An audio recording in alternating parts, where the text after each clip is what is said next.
Hello, humans. This is part one of two parts of cases involving spirits and other kinds of magical stuff.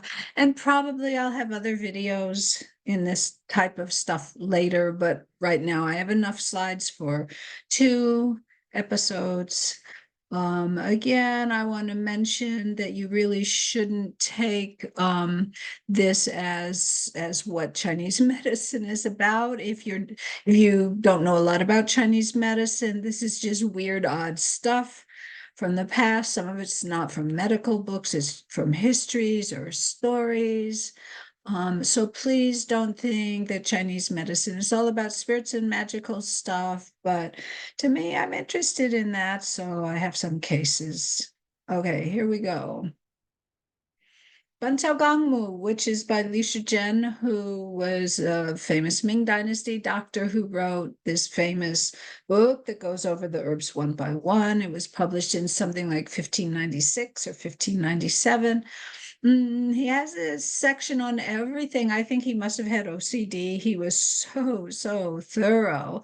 He even has a section on firecrackers, and he says that they ward off demonic chi and mountain goblins. And then he has a story which he's quoting from one book, which says that an even earlier book says, oh, whatever, we don't care where it came from, but here's the story. The home of old man Zhong was haunted by a mountain goblin. It threw stones when his door was open. So this Li Tian, who wrote the book that was being quoted, this guy made him set off several dozen firecrackers in his yard at dawn and at dusk. It seemed like it was New Year's Eve. There were so many firecrackers going off, and then the haunting stopped. Okay. Here's another little short one. A scholar read books and forgot to eat. That can happen. Yeah.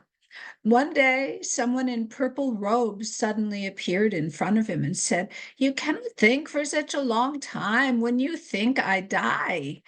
And so the scholar said, who are you? And he said, I am the spirit of grains. So in Chinese, grain or gu sometimes is used to mean food in general. So this could be literally the spirit of grains like rice or wheat, or it could just be the spirit of food.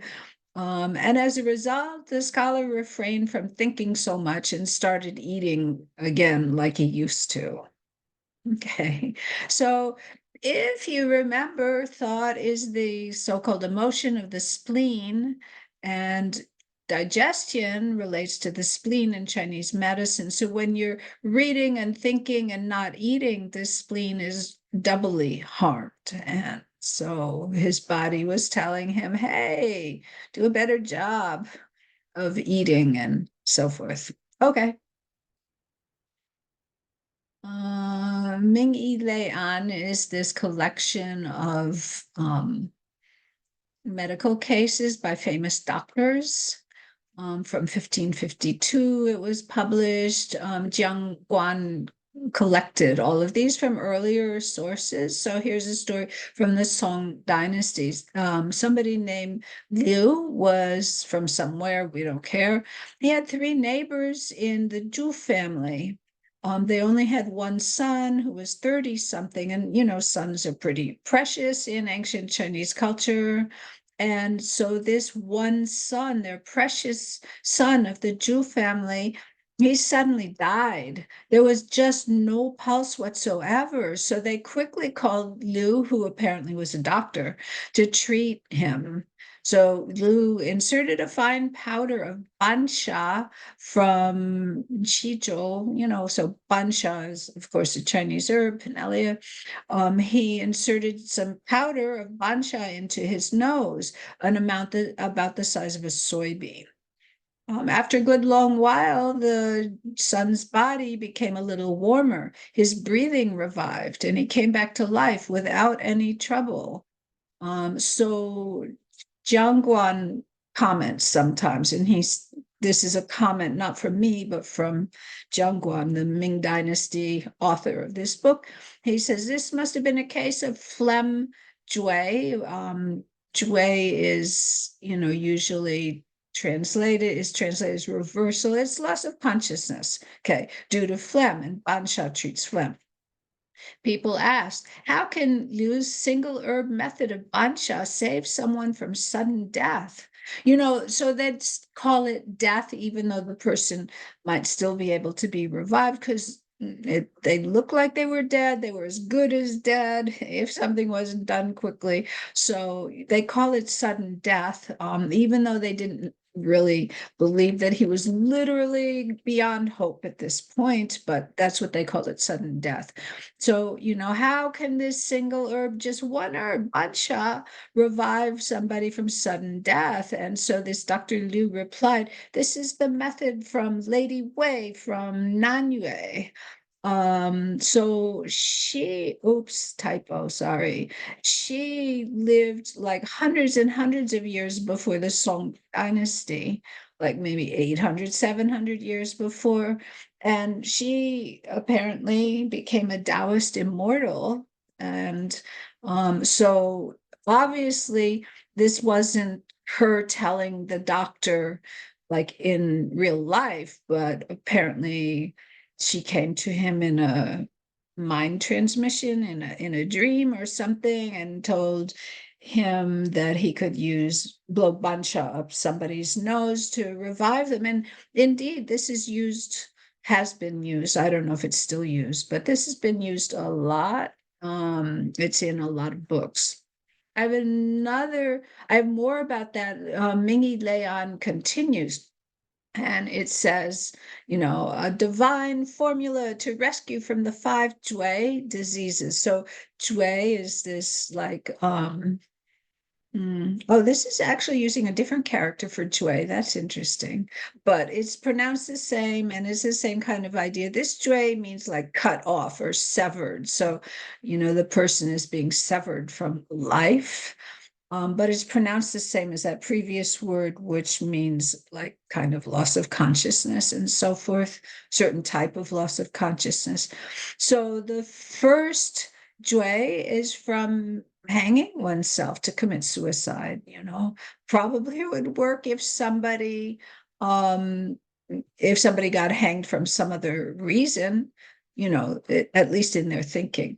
The second is Qi Jue, from being crushed when the wall of a house collapsed. So a crushing injury where the person has lost consciousness and seems to be dead. The third is from drowning. The fourth is from ghost oppressive dreams.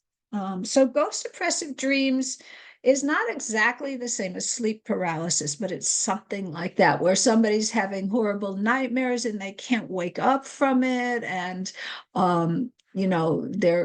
they can't scream and they can't move and they can't ask for help. And they're like horrible nightmares, not just anxiety nightmares, like, I have a test and I didn't study, but like really creepy, nightmares. And the person often feels like a ghost or some evil thing is sitting on their chest, so they feel like they can't breathe.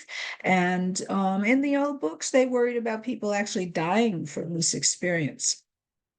The fifth type of this Jue disease is, of qi being severed, is from childbirth and breastfeeding.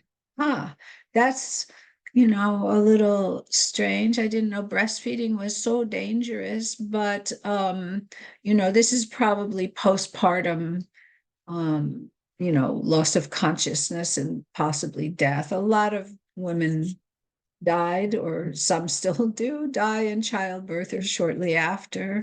So anyway, this method could rescue from any of these. Okay, that's not really the ghost or magical part. That's Bansha on the right anyway. Yeah. So here's the pretty cool story.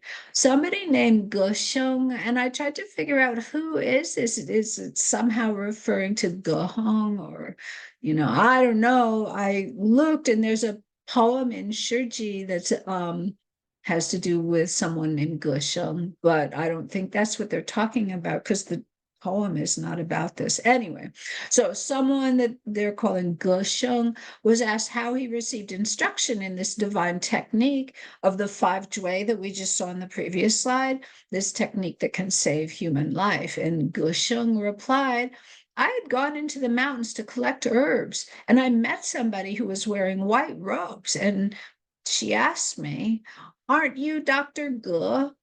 And then she said, I am the essence of Bansha. Okay, so this word Jing, which we're used to talking about in regards to the kidneys storing Jing, but this word Jing has so many other uses besides what the kidneys store. And it can mean some kind of spirit, like a Huli Jing is a fox spirit. Um, so it's here it could just be I am the essence of ginseng, but I mean of bansha, but here I think what it means is I'm like the spirit of bansha.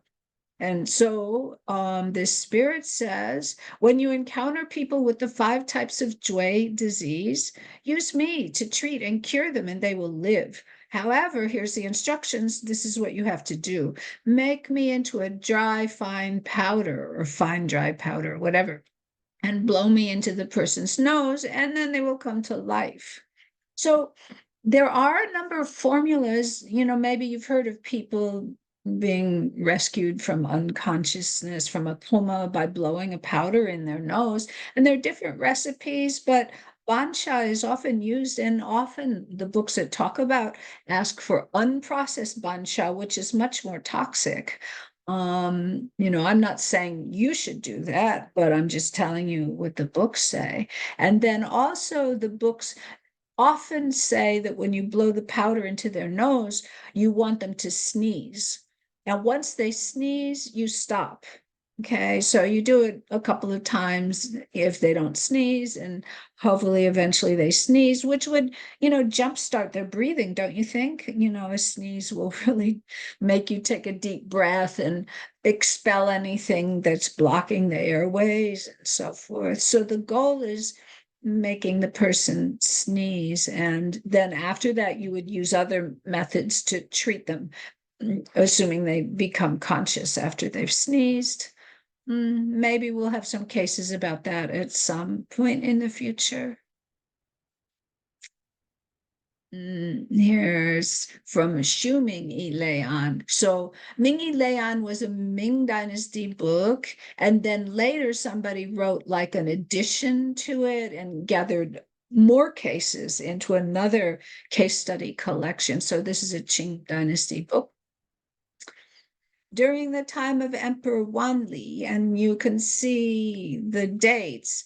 There was a famous hereditary doctor in the capital named He Jichong. And so a hereditary doctor means he didn't study in school, but he had a family tradition that was passed down.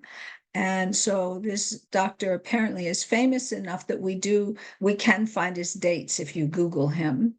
And so this is still, he was born in the Ming Dynasty, but he lived into the Qing Dynasty. He had just become a young teen and was still in school at home when the youngest son of an administrative official suddenly became silent and could not speak. Okay, so something happened. It doesn't say he would not speak, but he could not speak. So they summoned this Dr. He's father, because the father, he's a hereditary doctor. So that means his father and his grandfather and so forth were doctors. And he was just a young teen. He wasn't ready to practice on his own. So they summoned his father, who was the famous doctor at the time, to diagnose the boy, but his father was far away treating some other patient or something. So the person who was sent to bring the doctor thought, I can't wait, this is too urgent. So he made the son come, just like hoping the son could do something. And so the son, this teen, diagnosed the boy, who was, not a infant, but a toddler, or 3 or 4 years old, something like that. And he said, "Your son is not sick. Don't give him medicine. He's not sick." But then why did he stop talking? But this Gene ordered the women of the house, he's a wealthy, rich official or something like that, with lots of women in his house, the servants and the concubines and, so forth. He ordered the women in the house to breathe air into the son's mouth, almost like CPR, right? Or, rescue breathing. They took turns breathing into him, and then he was able to speak again after half a day. Someone asked, like, what's up with that? What did you do? And the teenager He said, "Sir, there are many women within your residence, and your son is so handsome. The women love his beauty, so they lift him up and hold him and carry him around, and many of them must be inhaling his breath, suddenly depriving him of the qi of Xiaoyang." Uh, why Xiaoyang? Xiaoyang is wood, like gallbladder, but it's like new beginnings.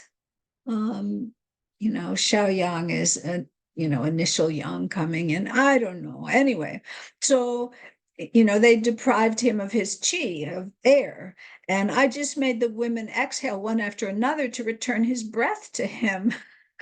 And then it comments that this is something very strange. Ah, yeah, it is.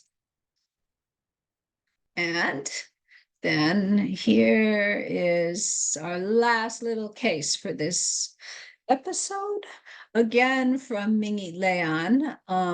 So when somebody named Sheke passed through someplace, he saw a snake. It's interesting because the pronunciation of snake is Sh, and this person's name is Sh. It's a different character, but I wonder if there was something in the telling of this story that had to do with that. So anyway, Shilka was, traveling, and he saw a snake that had severe abdominal distension. He saw the snake gnawing on an herb, eating the herb, and rubbing its belly on the herb. In a moment, the distension dispersed, and then the snake slithered off.